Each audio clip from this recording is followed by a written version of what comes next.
अभी एक फैशन हो गया है, आम्बेडकर आम्बेडकर आम्बेडकर आम्बेडकर आम्बेडकर आम्बेडकर। इतना नाम अगर भगवान का लेते हैं तो 7 जन्मों तक स्वर्ग मिल जाता है। ये तस्वीरें संसद भवन के बाहर की हैं।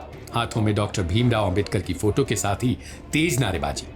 क्या कांग्रेस, क्या सपा और क्या आम आदमी पार्टी, पूरा इंडिया ब्लॉक गृह मंत्री अमित शाह से माफी मांगने के नारे लगा रहा है।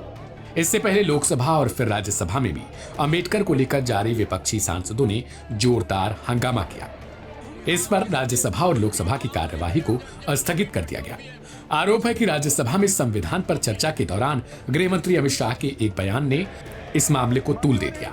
कांग्रेस समेत तमाम विपक्षी दलों ने हाथों हाथ इसे लिया और फिर अमित शाह से उस बयान पर माफी मांगने की मांग पर अड़ गए।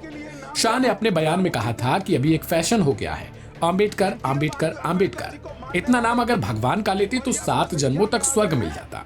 अंबेडकर का नाम 100 बार लें, लेकिन अंबेडकर के बारे में कांग्रेस पार्टी का भाव क्या है ये मैं बताता हूँ। इसके बाद उन्होंने कांग्रेस पर अंबेडकर की अनदेखी करने का आरोप लगाया।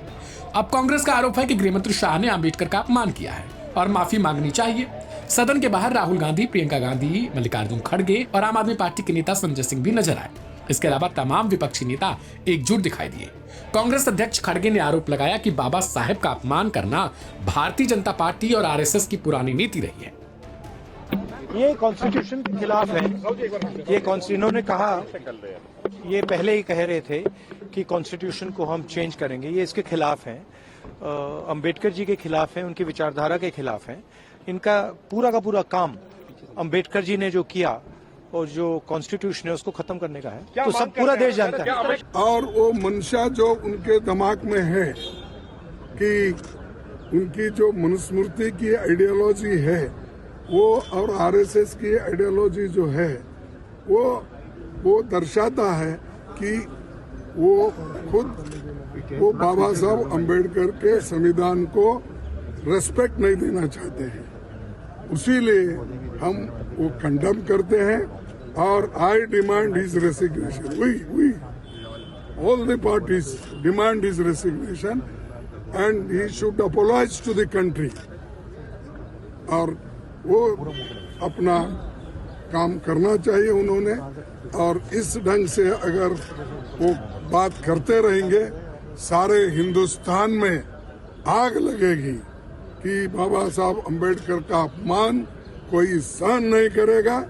अगर उनको अपने जगह से इस्तीफा देना चाहिए और ऐसे अपमान कोई पार्टी, कोई देश का आदमी स्वीकार नहीं करता।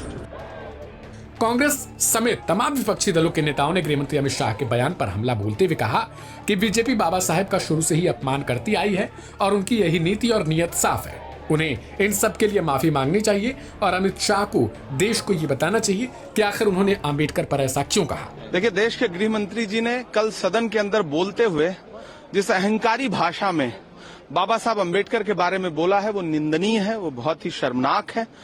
उनका ये कहना कि अम्बेडकर का नाम लेना एक फैशन बन गया है और अगर इतनी बार भगवान का नाम लेते तो स्वर्ग मिल जाता। क्या अम्बेडकर भगवान है? तो हाँ, इस देश के दलितों के लिए, पिछड़ों के लिए, महिलाओं के लिए अम्बेडकर भगवान का ही दर्जा रखते हैं। आपने देखा कि कल गृह मंत्री जी ने बाबा साहेब के ऊपर किस तरह की टिप्पणी की है। हमारा संविधान हमारा ग्रंथ है, हमारे देश का ग्रंथ है, और अगर संविधान ग्रंथ है तो बाबा साहेब भी भगवान से कम नहीं है। ऐसी छोटी सोच की टिप्पणी करना बाबा साहेब के बारे में, बाबा साहेब का भी अपमान है, देश का अपमान है, देश के लोगों का अपमान है और हमारे संविधान का अपमान है। वो ये कह रहे हैं कि आप लोग सिर्फ चुनाव के लिए बाबा साहब को, इन्होंने क्या किया है? हर बार जब इस तरह की बात होती है, ये बल्कि हमारे भी नेता हैं उनको भी अपना बनाने को तैयार हो जाते हैं जब चुनाव आता है। तो इन्होंने हमेशा हर तरह के हथकंडे अपनाए हैं चुनाव में, लेकिन बाबा साहेब का अपमान इस तरह से हाउस में होगा ये कभी कोई सोच भी नहीं सकता था। देखिए, जिस तरीके से 1.5 घंटे के भाषण में बहुत उन्होंने बात की कि संविधान का कितना उनको रिस्पेक्ट है, क्या है, पर वो 11 सेकंड में उन्होंने बता दिया इनका सिर्फ संविधान से विरोध नहीं है, क्योंकि अंबेडकर जी ने संविधान को बनाया है उसका विरोध है। अंबेडकर जी ने महामानव की उपाधि पाई थी जनता के मन में, जनता के दिलों में आवाज बनाकर। उन्होंने लाखों करोड़ों वंचित पिछड़े लोगों की लड़ाई लड़कर, खुद गरीब परिवार से आकर उन्होंने वो लड़ाई लड़ी है। उन्होंने महत्वपूर्ण स्थान संविधान में उनके लिए दिया है। आज हर घर में उनको पूजा जाता है, कोई ऐसा घर नहीं होगा जहां पे उनकी पूजा नहीं होती है। एक वो है जो स्वघोषित महामानव अपने आप को मानते हैं पर कर्मों से संविधान के खिलाफ हैं। तो उनके 11 सेकंड के इस क्लिप ने बता दिया है कि इनकी सही मायने में सोच क्या है।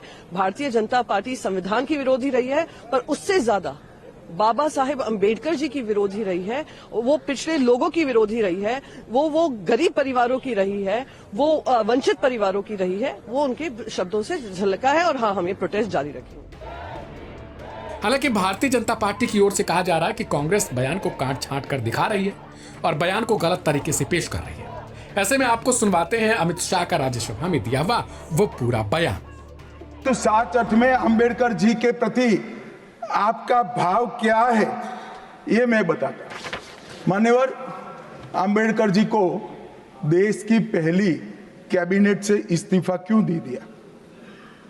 अंबेडकर जी ने कई बार कहा कि अनुसूचित जातियों और जनजातियों से हुए व्यवहार से मैं असंतुष्ट हूं। सरकार की विदेश नीति से मैं असहमत हूं और आर्टिकल 370 से मैं असहमत हूं। इसलिए वो छोड़ना चाहते थे। उनको आश्वासन दिया गया, आश्वासन पूरा नहीं हुआ।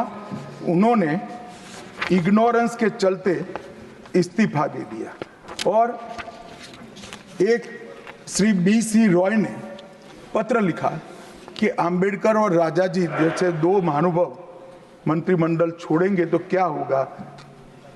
तो नेहरू जी ने उनको जवाब में लिखा है, राजा जी के जाने से तो थोड़ा बहुत नुकसान होगा, अंबेडकर के जाने से मंत्रिमंडल कमजोर नहीं होता है।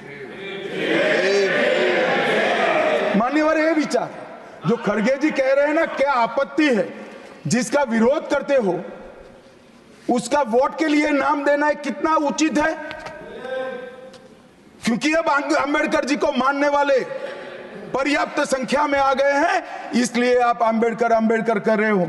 मान्यवर, मुंबई के मेयर ने एक पत्र लिखा था कि मऊ में अंबेडकर जी का स्मारक बनाना चाहिए।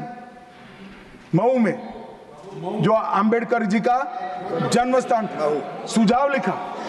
उन्होंने कहा आमतौर पर स्मारक निजी पहल से बनाने चाहिए। यदि सरकार किसी प्रकार की सहायता करती है तो वो उचित नहीं होगा। उनके कितने स्मारक बने साहब? कोई स्मारक अंबेडकर जी का नहीं बना, देश भर में नहीं बना। अंबेडकर जी के स्मारक कब बने?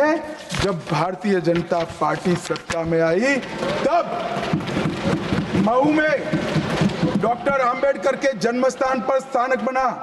लंदन में अध्ययन करते थे, वहां स्मारक बना। नागपुर में शिक्षा दीक्षावलित वहां बना। दिल्ली में महापरिनिर्वाण स्थल पर बना और मुंबई में चैत्य भूमि में भी बन रहा है। हमने 5 तीर्थ बनाए महामानव।